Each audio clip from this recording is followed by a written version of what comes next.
Selamat petang, salam sejahtera. Nasib Malang makin menimpa Najib. Malang demi Malang menimpa Najib. Tak habis-habis dengan nasib Malang menimpa Najib. Berulang-ulang kali aku cakap Malang ya. Pertama sekali, Najib memang sah tak boleh lagi berkempen, tak lagi boleh bertanding dalam PRU 15. Tapi yang terkini ialah apabila mahkamah menolak permohonan Najib untuk hadir parlimen. Apa yang Najib impi-impikan sebelum PRU 15 diumumkan baru-baru ini, iaitu mau hadir ke Dewan Parlimen, kerana menurut beliau masih layak mendapatkan hak sebagai ahli parlimen dan berniat pula nak menyaman negara dan menyaman kerajaan. Hari ini, secara muktamad dan sahnya, mahkamah menolak permohonan Najib untuk hadir parlimen. Syukurlah. Kerana dengan ini ada sudah duluan. Jangan sampai kalau Najib berjaya dapatkan keputusan yang memihak kepada beliau boleh hadir pula ke parlimen, ini akan menjadi duluan yang berbahaya kepada parlimen dan Dewan Negara. Hari ini penyandang Parlimen Pekan iaitu Najib Tun Razak yang juga bekas Perdana Menteri yang kini dipenjarakan gagal dalam permohonannya untuk dibenarkan hadir ke Parlimen yang kini sudah dibubarkan. Mahkamah Tinggi Kuala Lumpur pagi tadi menolak permohonan bekas Perdana Menteri itu untuk memulakan semakan kehakiman. Sebelum ini, semasa mendengar perkara itu, Pasukan Peguam Jabatan Peguam Negara AGC secara lisan berhujah bahawa tindakan undang-undang itu bersifat akademik kerana Dewan Rakyat dibubarkan pada 10 Oktober lepas. Najib yang kini menjalani hukuman penjara 12 tahun berhubung rasuah membabitkan RM42 juta dana SRC internasional milik kerajaan memfailkan permohonan kebenaran semakan kehakiman pada 5 Oktober yang lepas.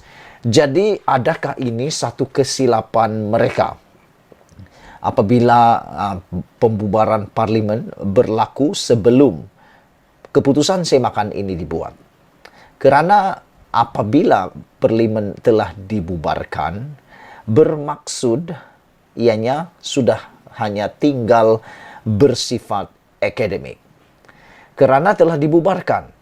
Tetapi kalau parlimen belum dibubarkan, ada harapan ianya bukan bersifat akademik.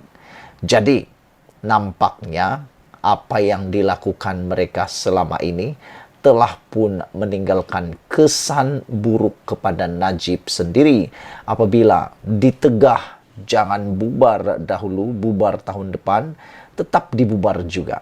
Kesan pertamanya kini mula dilihat apabila Najib sendiri yang kena bahanannya apabila beliau ditolak permohonan semakan kehakimannya di mahkamah hari ini dan hujah hanya satu, iaitu ianya sudah bersifat akademik kerana Dewan Rakyat telah dibubarkan pada 10 Oktober yang lepas. Ketika membacakan penghakimannya, Hakim Ahmad Kamal Mad Sahid berkata, ia adalah kerana isu permohonan pelepasan Najib bukan lagi isu langsung. Kamal berkata, antara pelepasan yang diminta ialah pemohon dibenarkan menghadiri persidangan Dewan Rakyat yang dijadualkan pada 3 Oktober hingga 29 November. Dengan pembubaran parlimen, ia bermakna parlimen sekarang telah berakhir. Bermakna ahli-ahli Dewan Rakyat tidak lagi menjadi ahli parlimen. Adalah jelas bahawa dengan pembubaran parlimen, penggal parlimen telah berakhir dan oleh itu pemohon bukan lagi ahli parlimen pekan. Jadi maknanya, kalau pembubaran parlimen tidak dibuat sehingga 29 November, ada harapan semakan ini bakal menjadi perkara yang serius. Tetapi oleh kerana ianya telah dibubarkan pada 10 Oktober, jauh daripada 29 November yang boleh Najib mungkin hadir lagi, ini semua telah mendatangkan mudarat kerugian besar kepada Najib. Persoalannya ialah, adakah ini akan menimbulkan penyesalan besar kepada Zahid Ismail Sabri Yaakob, dan Najib Tun Razak. Dan pembubaran parlimen pada 10 Oktober lalu adakah diketahui dan direstui oleh Najib? Kalau Najib tahu dan direstui, nah dia sendiri telah dijerat sendiri. Menurut penerangan ini adalah jelas bahwa dengan pembubaran parlimen, penggal parlimen telah berakhir dan oleh itu Najib bukan lagi ahli parlimen pekan.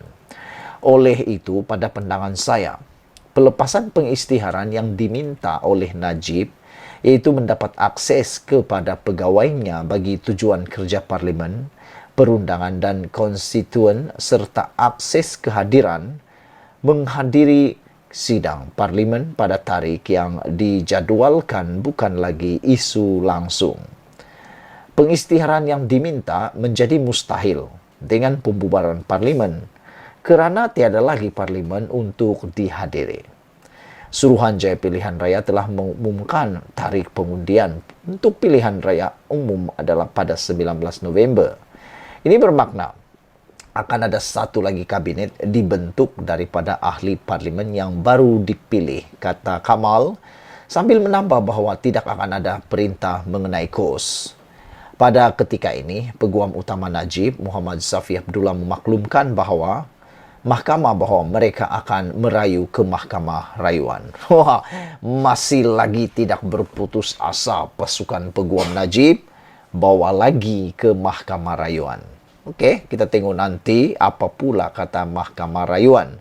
Kerana aku fikir sudah jelas lagi bersuluh. Mahkamah Tinggi menolaknya dengan begitu jelas.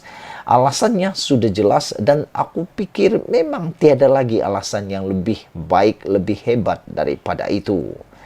Semasa prosiding perkara Mahkamah Sivil, Najib dilihat berada di galeri awan sambil dikelilingi oleh sekumpulan kecil pegawai penjara Kajang. Rosmah juga kelihatan sedang duduk berdekatan. Peguam Kanan Persekutuan Samsul Bolhasyan mewakili AGC. Menerusi tindakan undang-undang itu, Najib memohon perintah mahkamah untuk mendapat akses kepada pegawai parlimennya bagi menjalankan tugasnya sebagai ahli parlimen dan kedua, untuk menghadiri parlimen. Jadi kalau Najib menang pun ini, Najib nak hadir parlimen mana lagi? Kerana dia bukan lagi ahli parlimen pun. Inilah yang membingungkan dan inilah kata-kata daripada mahkamah tersebut. Nak teruskan hampir mustahil kerana apalagi kepentingannya. Ianya sudah bersifat akademik, kata hakim. Menerusi affidavit menyokong tindakan undang-undang itu, Najib mendakwa bahawa sejak 19 September dan seterusnya, dia telah terjejas teruk oleh keengganan responden untuk membenarkannya mengakses pegawai pembantunya bagi tujuan kerja parlimen, perundangan dan konstituen. Najib juga mendakwa bahawa dia terjejas teruk oleh responden yang menolak permohonannya untuk mendapat akses dan hadir di parlimen pada tarikh persidangan yang dijadualkan. Aku rasa seperti hakim katakan, ianya hampir mustahil untuk dilaksanakan. Tinggalkan komen anda untuk isu paling hangat pada malam ini. Permohonan Najib ditolak Mahkamah Tinggi. Kita jumpa lagi. Bye-bye.